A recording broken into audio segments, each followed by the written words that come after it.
you can even go rotate your knuckle underneath like this and kind of pull up there too. So go underneath here, rotate, pull up. And again, you can hook and right at here then too. So a little bit too, you can rest your fingertips right underneath the suboccipital ridge. So again, that's a big area for headaches. So you can circular friction in that, and you can go opposite if you want, or you can just work one side at a time. And you can even lift the head off the table a little bit. Just rotate it one side to the next, or both at the same time. And do a little traction too, works really good with headaches. And also like this is neck flexion.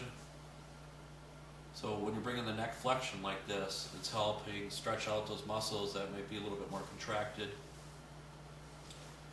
So just move it back and forth. Or again, one side or the next side for stretching out those areas. And right at the trap area too, you can have your hands in this kind of position, or you can rotate them like this. You kind of knead those areas to help with the problem areas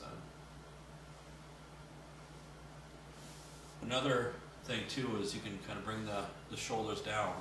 So you're going to do like this, is you're just going to compress and push down.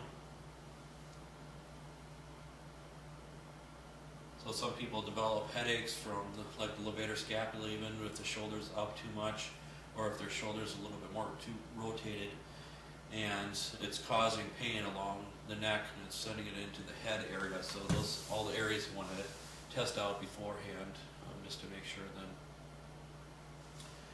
Another big headache muscle is the sternocleidomastoid. So I talked about that briefly before, but with this is we're going to bring it up. We're going to find the sternocleidomastoid. But the problem is with the sternocleidomastoid is you don't want to really push pressure straight down at all. You can kind of glide a little bit, but I myself, I like to kind of pinch that area. So pinch and do a little bit of sliding for the sternocleidomastoid. So again, pinch and slide, and it goes all the way up to the mastoid process up here. But the sternocleidomastoid, there's many areas that it refers. So that's what's frustrating about the sternocleidomastoid. There's many different kind of referrals. So you're not sure of which ones is actually causing them. So let the client know is anytime I hit a spot that kind of mimics your headache or makes your headache more intense, let me know so I know I got that exact spot. Yeah, some clients will say that just find the spot, you're the professional kind of thing, but I want as much communication from the client as possible, so we're both working together sort of to treat these areas. So again, with deeper work, it's not a more relaxing kind of technique. It can be a little discomfort every now and then, but everybody's pain tolerance is going to be a little bit different too then. So again, for getting at those areas. So again, the sternocleidomastoid, you can even kind of slide your thumb off like this. So you're sliding your thumb off the sternocleidomastoid there. And again, the best way to find it is rotate the head and bring it up. That's where it usually sticks out more. So you can get in this area there. And right underneath that is the scalene muscles. So the scalene muscles, they're kind of considered breathing muscles because they're attached to the ribs and to the cervical region.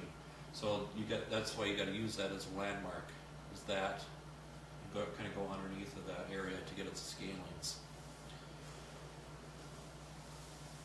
Okay, and another ones for headaches too is temporalis here. So it's the temporal muscles right here, and right above the ear, you can do like circular friction, or just hold these areas too, or kind of bring it down and stretching out those areas too. Okay.